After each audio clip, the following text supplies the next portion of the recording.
Hey guys, it's Ted Bogert. Welcome back to the Ted Show. I'm so honored to have my dear friend Gretchyn. Gretchyn with a Y is back on the Ted Show. All right. I mean, this is your second, at least second appearance. Third. Yeah. See, she's amazing. I'm an old hat. She is an. She's not old. I'm She might be a hat. But she is here to share, a story, a long journey that she has had from Orlando to Vegas back to Florida. Back home. And I'm very excited and honored to have you on. Oh my gosh, it's so good to see you. I know, and she's like, we're going to swear on this. She's like, there's no fucking way we're not going to do this in person. True. So she's got an amazing story. We did all this virtually during the pandemic. It was horrible. I was you know what? It's so funny because usually, and I've got to give a shout out to Z Coast Space. Thanks, Iman and Kayla and Leslie and everybody for letting us use the space. It's sometimes hard at Citrus Club or when you're in person because you look like you're doubled up on each other, and the way this is set up is beautiful. Big thanks to you guys. It doesn't look like I'm in your lap. It does not, and a lot of times it's like shoulder to shoulder. You're trying to make eye contact. I remember that first show. Oh my god, I was right on top. It's literally, and especially when it's two dudes with shoulders like mine. I mean, we're just like this. It looks like Fester. We're terrible. So enough about my antics. Tell them, for those people who don't know, a little bit about you. Oh, Lord have mercy. Where do we start? And cheers to you. Cheers. Oh, I'm so glad I'm here. Me too. It's taken all year, but we did it. We got it. I needed 2 hurricanes to get me Oh, my here. God, no doubt. 2 hurricanes. This is called, fortuitous. Like, when you think about it, take lemons and make lemon shooters. Yeah, definitely. There's no lemonade, people, unless it's got vodka in it. Right. So you were originally here. So how did you move from real estate? Because that's really sort of how we connected originally. So give a little 411, and then I'll pepper in some questions. That was my jam my whole life. And then I got up one day. I got really sick. And you missed sort of the backstory of all that, but I got really sick, and I woke up one day and I realized the family I'd taken care of forever just didn't give a damn about me, and I just was like, I'm done. Was it like a light bulb went off, or was there a catalyst? It was literally like somebody snapped, and you can't unsee it once you see it, and I just went, oh my God, what am I doing? Well, I walked away from my life, just on a whim and never looked back. That's not as easy as it sounds. No, it was horrible. It was painful. It was awful. It was bleh. But I was also honest with myself. Yeah. And I was really proud of the fact that at least one of us was getting honest about the fact that these people didn't give a crap about me. Which is still, it's painful, right? Like, I had this same family scenario. Sometimes you have to let them go, but the hardest, we're taught societally to embrace them and forgive them. Their family, it's blood.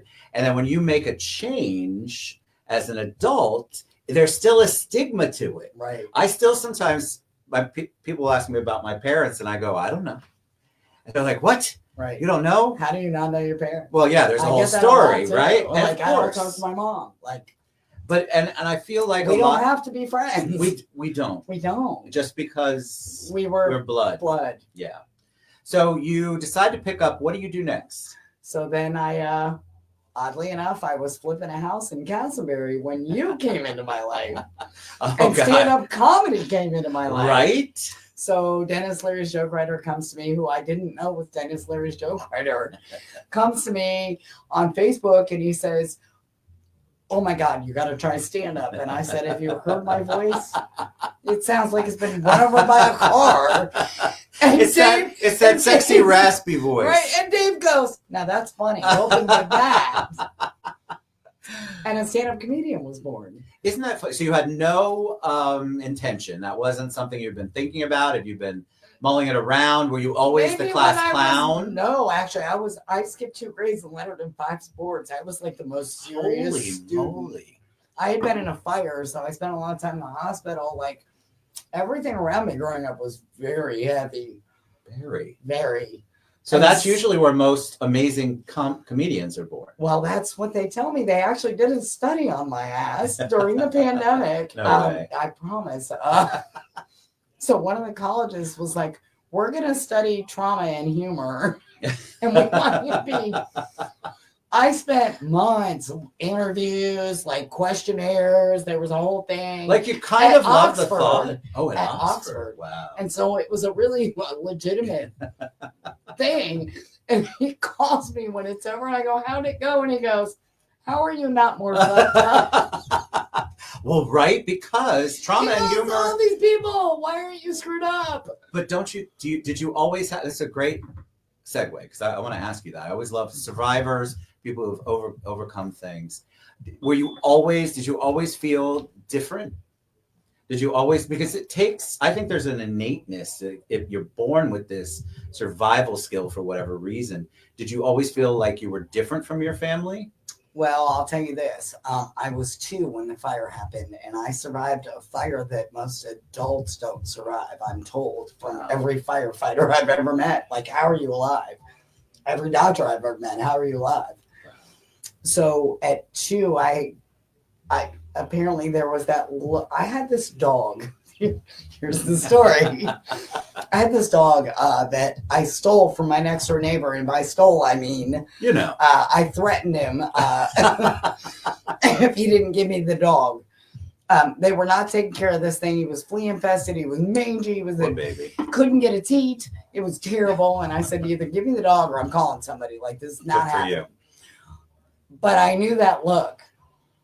First, I can't explain how I knew it, but I knew this thing wanted to live. And the vet was like, this dog's not going to live. And I'm like, watch it. And it did. He ran around on 3 legs. And it was like... So you had a gift. Thing. I feel like it's a gift, right? It's a gift to be able to be empathy. We throw empathy around, but you're empathic. You feel things. Severe. And I'm so severe. I am also... an enabler empath, yes, 100%. I don't call it enabler, though. I know. It's really a good thing. It's a survival skill, No, it's 100% a survival skill. I can feel like the most evil person and my back's to them and they're 200 yards back. God, and I can feel it hit me in the back of the head. People think we're crazy when we say this stuff. No, but it's true. Back in the day, we would have been the village elders. Oh, yeah, we would have been. The shamans. I would have been respected. Right. We wouldn't have been comics. No, or show hosts or whatever it is I do. But it's true. No, I agree. We end up in these situations.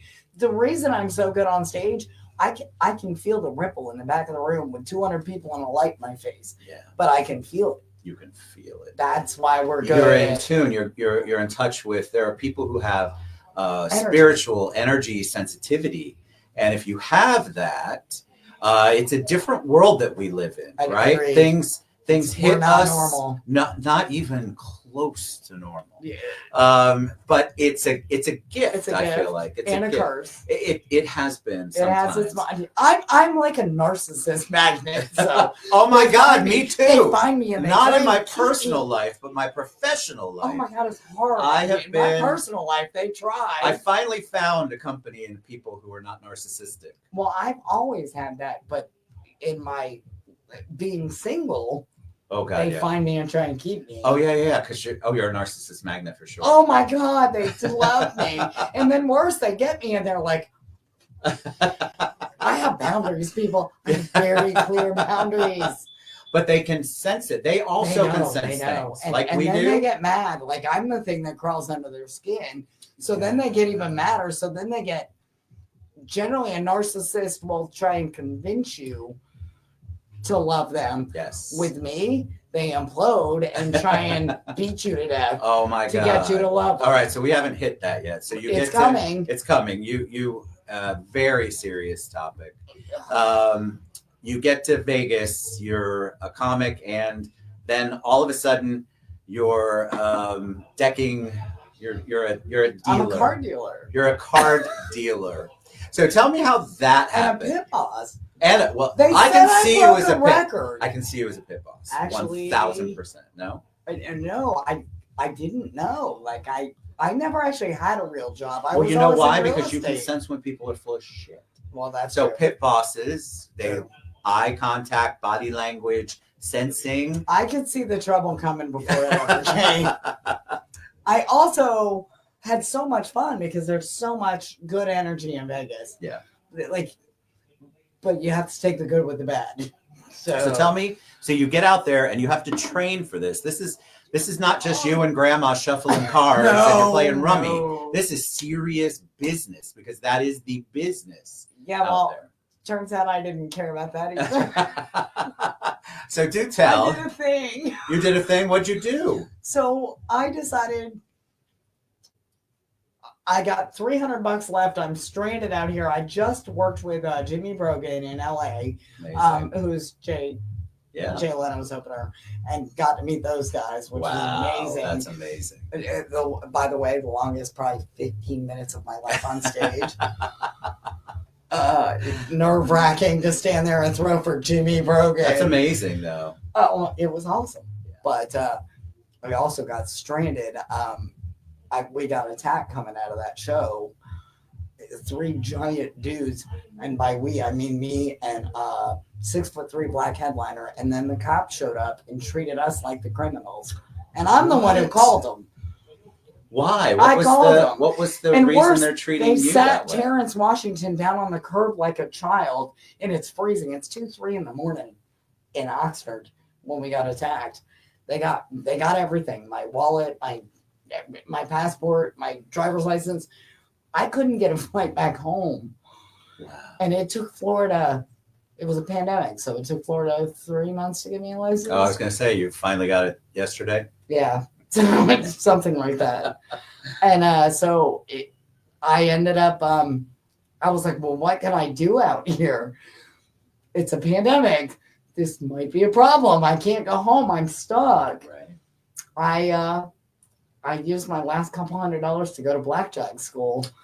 I love that there's a blackjack school. First of all, Right? resilience, right? School. Resilience is also part of being what True. we've been through, right? Trauma builds resilience. I'm a big believer in that. So you have resilience. So you have know to you're going to adapt. find a solution and you have to adapt. Right. So you spend the money on that, which is so smart in the world you're in. I mean, I'm in Vegas. I'm You're looking in around Vegas. going, it's an $8 billion industry. There must be some money here. you have money. I need to eat. Right. That's important. So important. So you take the class. Do you love it, hate it? I went for 2 hours and I thought, well, this is stupid. Somebody can pay me to learn the rest of this. This is kind of dumb. And then I walked my ass down to Fremont Street and I went in the first casino at 1 Fremont Street, the oldest casino on Fremont Street. And I said, hey, I'm looking for a job. And he said to me, okay, let me see what you can do. And I go, not much. Honesty pays off. True.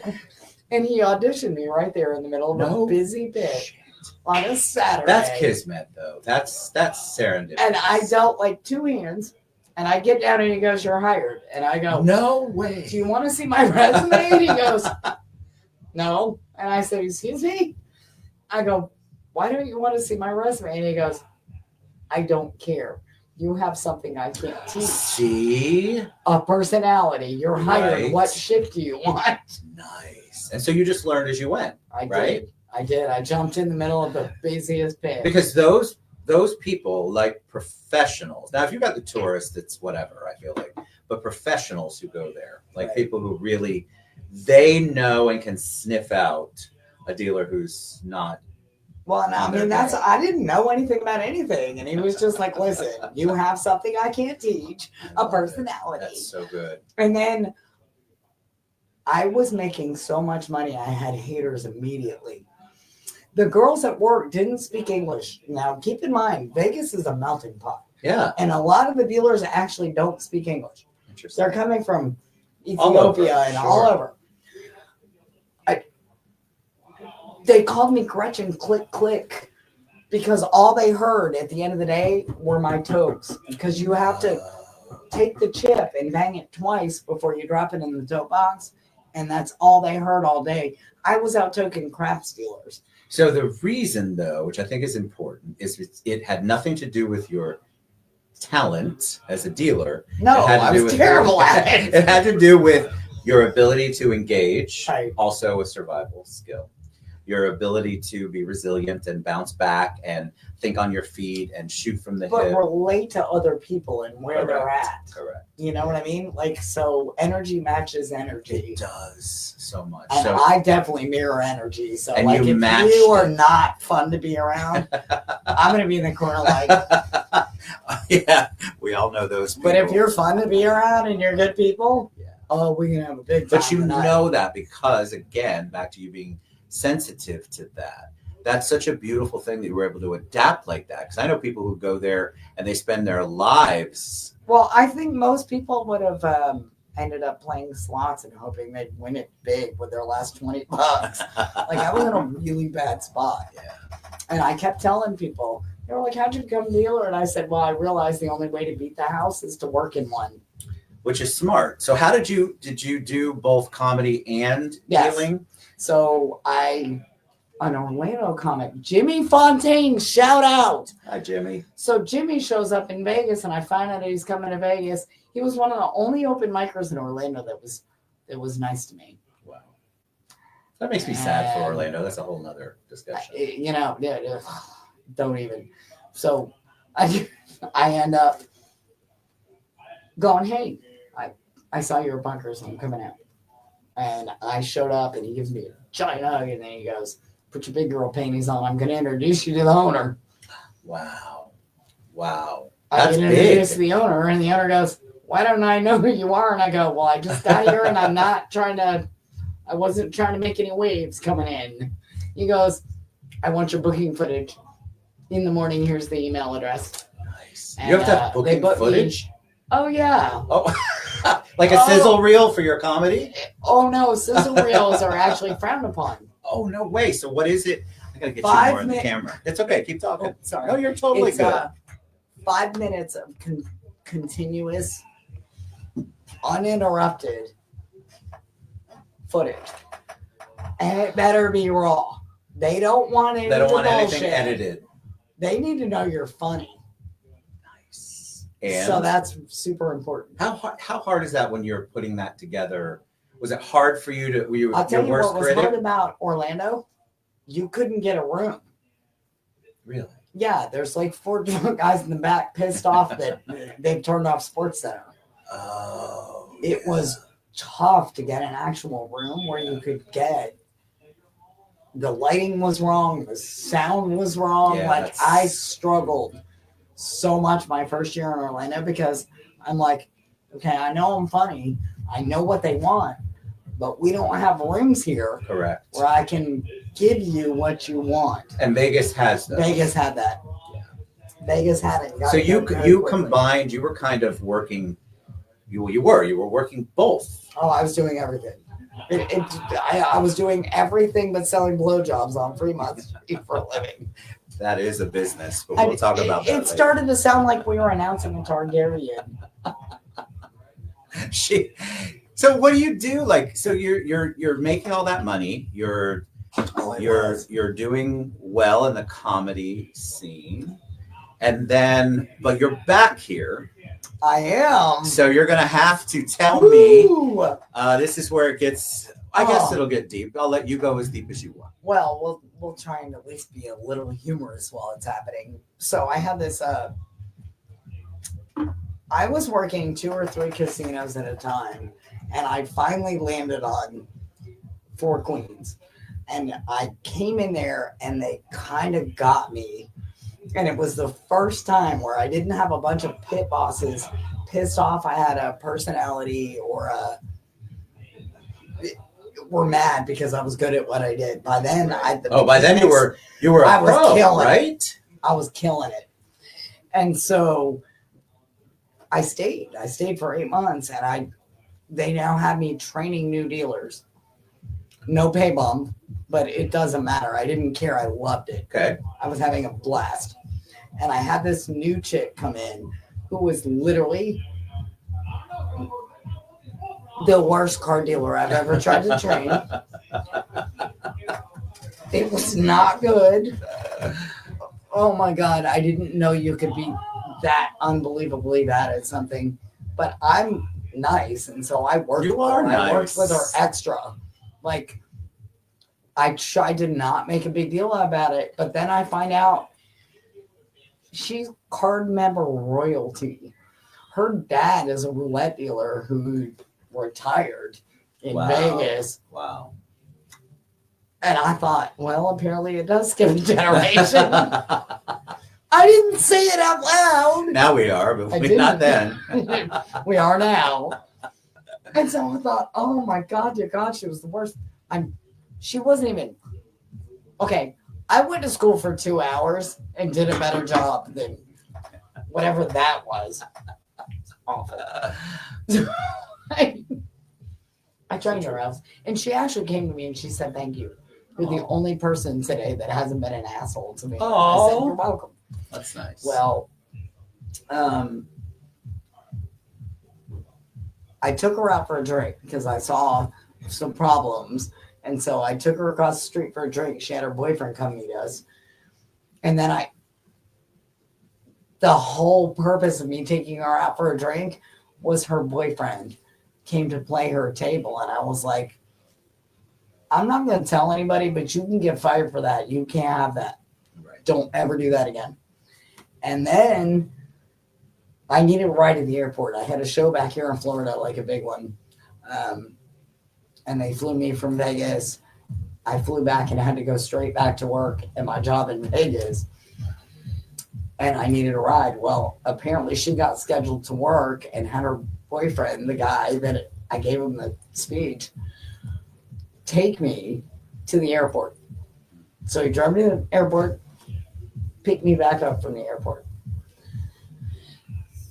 3 months later, I'm getting ready to leave. I've been promoted, which, by the way, they said I broke some kind of record. I made pit boss in Vegas in less than 2 years. Yeah, that's amazing. I did it in 18 months flat. Wow. I was That's really huge. proud of that. That's huge. I was really proud. Yeah, you should be. And Golden Nugget hired me. Wow. 28 an hour, I think. Nice. Yeah, it was. Nice. It didn't suck. In anticipation of that, this girl, her name is Christina Quattrone, and her dad is John. So she had introduced me to her dad a couple of times. I've been to his house. We've now started to become sort of friends. And I had said to John, like, you've got this whole half a casita. I want out. I'm in Henderson. It's really far. Now that I'm taking this new job, you're right here. Like, I'll pay for half your, like, let me move in. So he said yes. Awesome. And I move in. And then I wake up one day to Christina's boyfriend beating the crap out of me in my sleep. He had me wrapped up in my hoodie before I knew what was happening. Apparently the daughter was daddy rented me the room. Wow. And sent her boyfriend, who turns out is a drug dealer. This Daniel Guzman guy or whatever is a drug dealer. Wow. And sent him to kill me. Kick my ass, whatever. I managed to get loose. Yeah, how do you get out of it? Well, I'll tell you how I got out of it. Turns out I had my Google hooked up, and I said, Google, call the cops. Oh, good. Well, thank God. Right, and he ran. Like a little bitch. Wow. Got out. Moved immediately. As a matter of fact, I called my booker at Bunker's Comedy Club, and I was like, come get me, because when I went out to leave, he had slashed all 4 of my tires. Oh, my goodness. I had to get new tires. Wow. Then they filed an eviction proceeding on me. I'd been there a week. I mean, I hadn't been here long enough to unpack. How are you trying to evict me? So then I move. I call the Russians. Long story, but my handler at iHeart says it's the funniest part of this story, because I called them and I go, well, I had to call the Russians and get a safe house. Sorry, that is kind of funny. I don't really want to laugh in the middle of this, but funny. That's funny. So I call the Russians and I'm like, I need somebody to do that. So they give me a safe house. This guy finds me again. And on the day of eviction court with no grounds, I walk out and this guy's slashing my tires on the rental car. True story. Why is there so much anger? Like, that's what I'd like to know. He drove me to the airport. It's not like he's had his junk in me. We went Like- right to junk. I'll need a little more champagne for this. But I couldn't what's worse is the cops and everybody that I'm telling this story to, their first question is, how long were you dating? Like, whoa, this is stranger danger, not domestic violence. So how do you go? It was Like, what do you do next? Do you get anyone to listen to you? the cops told me they were stacking charges against him, which is kind of why he came to find me. I think he was really afraid he was going away, and I wasn't backing down. I will testify tomorrow. Right. But LVPD has screwed it up so bad now. I don't know what's about to happen. It may be a little vigilante justice. Wow.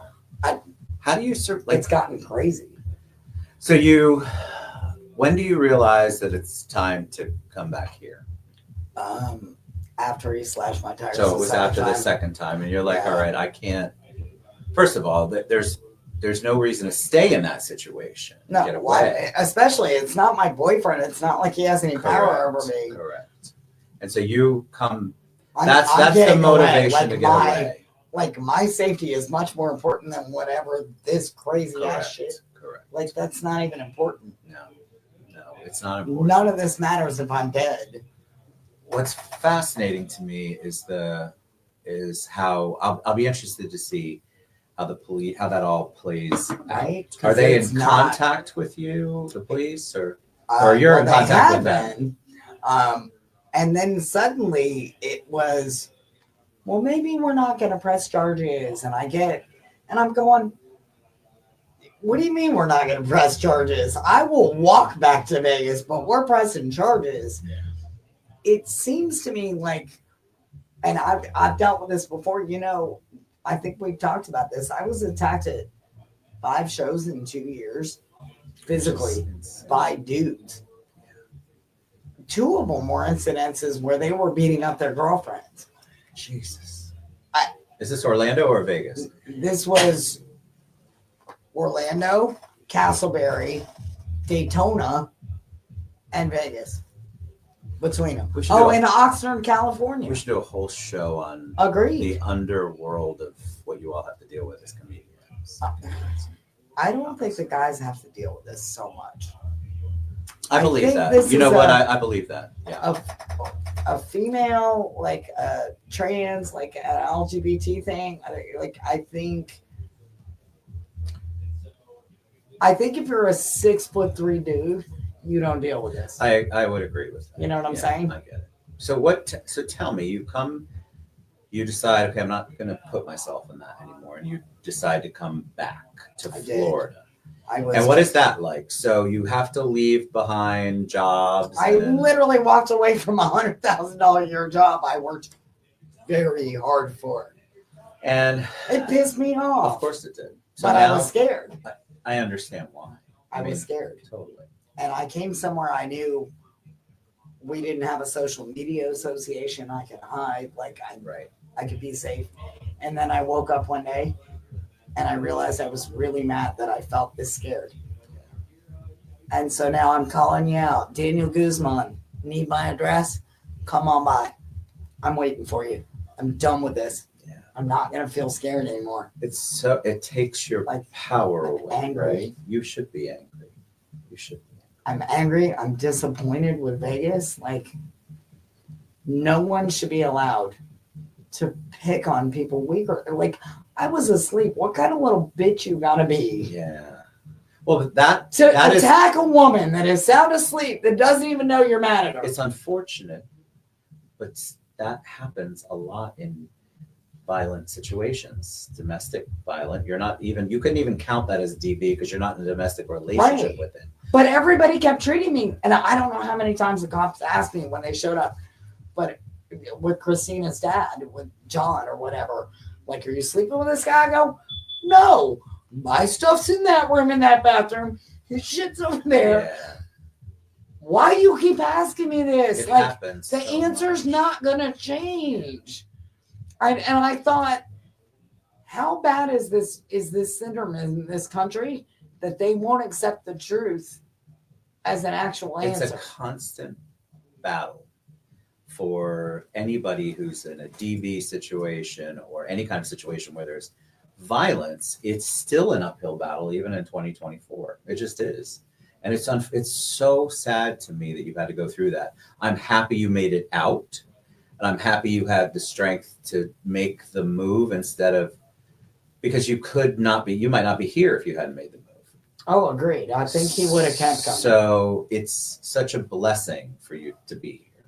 It doesn't mean it's easy. That's the part. So I think a lot of people who are survivors of violence of any kind, your resilience, back to resilience, is top notch. And then you figure out what you're going to do. So you come here because you know here. And now what are we doing here? What are we doing in Orlando? I'm dealing cards for private events. I love it. I'm working for several event companies. Good. Which is how I reached back out to you. I was at the Citrus You Club. were at Citrus Club. I know it was a private event, or I probably would have been there. Why isn't Ted here? It was weird. Is that cathartic for you to deal? Like, do you feel at home there? Do you feel good there? Do you feel like that's an area that you know, so it's a comfort? Well, I didn't know it, and even when I was uncomfortable and I felt like I was in that learning mode, the people, it's so much fun. Like it's a game. Yeah. Like we're playing a game. Yes. Like I get paid to play a game for a living. I did that for free in a hospital growing up a lot. Yeah. Nobody paid me to play cards all day while you're sitting there healing. Yes. I thought, oh my God, somebody's going to pay me how much to do this? Which I love. It's amazing. I love that we have a very healthy private event, casino kind of parties and fundraisers and things like that, which is awesome. So I'm glad. And it's so fun to be able to lead a table full of people like that, even just the jokes. Yeah. I'll never forget the first joke I ever said. And I had a family. It was the dad, the mom, and their two grown sons. And he said to me, it's our first trip to Vegas. I don't really know what to do, but are you allowed to accept tips? And I said, sir, I don't take the tip. I take the whole thing. The man jumped up from the blackjack table and he goes, that's it. Pack your shit. We're moving to Vegas. Y'all are going to have to replay that to understand that, by the way, but just replay it. Trust me, it's worth it. You've got it. You've got this relate, and it feels good. The people that are there to just have a good time. Like, I'm not talking about the degenerate gamblers that are gambling their rent money. That's a whole nother. Sad. Again, we need to do an underground of that too. But the players that are there to have a good time on vacation, it's like Disney on steroids. It's so much fun. It's like what right? You do. Right. It feeds your soul. It feeds your soul. It really does. So in all of this, you are something under 40. You got this thing. So I'm doing the Fab Over 40. It's Fab Over 40. I thought it was 40 under 40. Okay. Well, don't tell anybody I'm Fab Over 50. Over 40's in the words. 40. So how did that come about? Oddly enough, I entered it on a lark. I really never thought it would go anywhere. And then I got hit with both hurricanes. Yeah. This is so my two big platforms are cancer and domestic violence. And this one happens to be for the National Breast Cancer Foundation. They're in their 5th year. They raised $9 million last year. Wow. And I thought, well, I'll throw my name in. And I made the roster. And then I made the quarterfinals. Nice. I know. And I was like, oh. And it's a vote thing, right? It is. So we will put Gretchen's link below. There are free votes. They can buy votes. How long do we have to vote till? We have another day and a half, I think. Oh my gosh.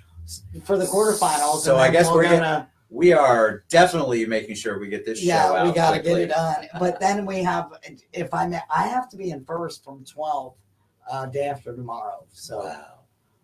So what was that like? Did you feel, that's a really cool thing. I feel like it's good. I feel like we don't celebrate women over a certain age. Agreed. And so I feel like guys are getting hotter and we're like our ovaries are dying. well, men, it's this whole They're thing. wrong, but men still. get gray hair and we look distinguished, and the society says women get gray hair, you better dye it, right? And so it's very definitely unfair. goes very opposite. It's 100% opposite. But I really think it's the true test of who's in your life and who isn't. I'm okay with it. Yeah. I'm okay with that. I think it weeds out the garbage. Like if you're looking for a 20-year-old, I'm not for you. No, and I have my shit together. Well, and a lot I'm of not your guy. Well, men also go through we were talking about a midlife crisis kind of thing, Oh. and I think women go through it too. But men tend to go through it, and then you get the fast car and the younger person, male, female, because whatever. that's about ego. It's so ego driven, Right. right? And with women, when they go through midlife crisis, it's about boundaries.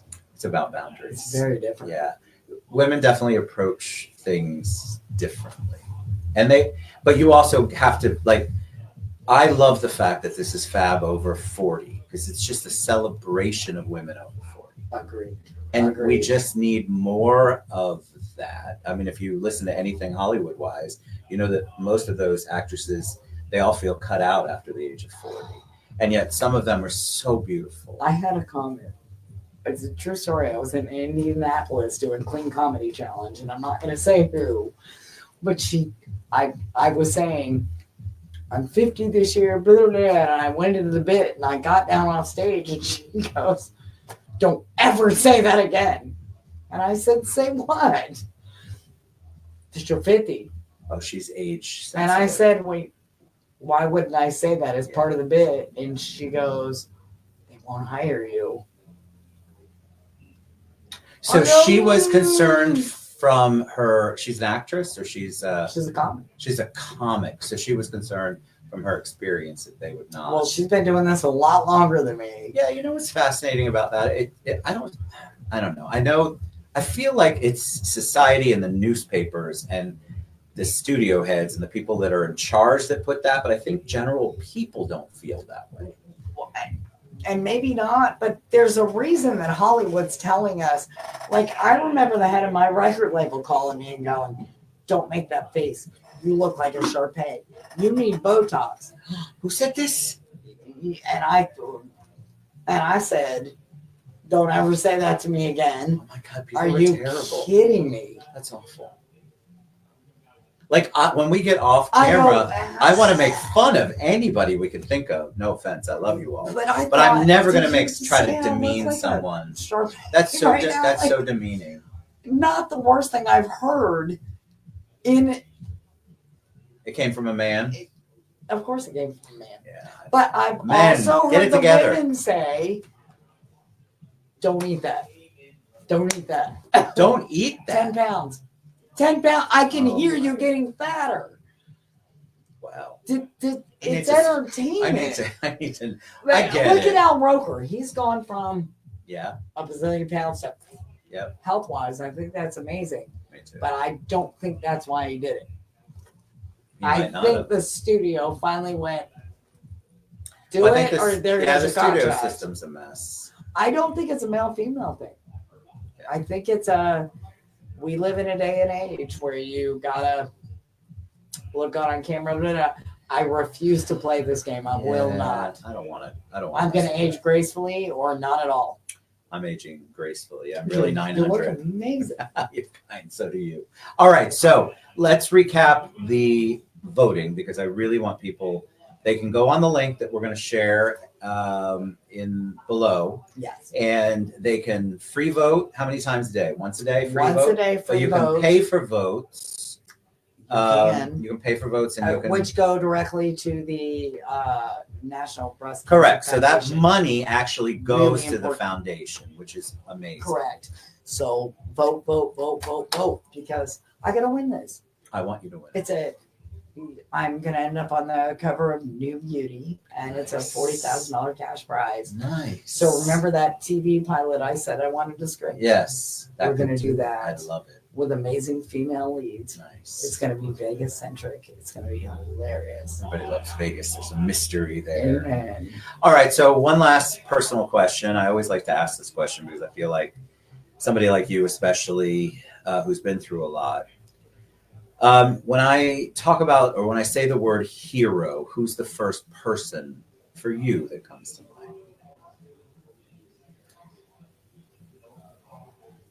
I have this science teacher. Oh my God. Tell us about the science teacher. He was actually Woody Hayes' assistant coach. And he was the first human being outside of the hospital staff growing up. I came to him and I said, listen, I got to go have some surgery. I'm going to be gone 2 weeks. And he said to me, his name's Jack Sowers. He said to me, you'd have gotten A's anyway. Just go get better. And he was the only teacher that I had that didn't send me with another 18-inch book. Yeah. After I'd already skipped 2 grades, lettered in 5 sports, now I got to go have this horrible surgery for the next 3 weeks in Ohio. Isn't that amazing how you remember? He was that? kind. Yeah, kindness goes so far. And to me, I thought, man, nobody's ever done anything like that for That's me. beautiful. Yeah. You're amazing. Shout I out to love Jack. you. Shout out to him. Gretchen, thank you so much for sharing. That was a lot for you to share, and I'm thankful that you did it here. Thank you for having me. Ladies, if you're in a bad situation, reach out. Get out. Get out. If you're local, we have tons of resources. Harbor House, there's domestic violence crisis line. I'll make sure all of that gets put in the comments below. Thank you. You know, I love you to pieces. I love you. And I'm so glad we laughed, we cried, and now you get to see Ted turn the show off. 41 minutes. We did good. All right, guys. Reach out and vote for Gretchen. Look below. All right. Bye, everybody.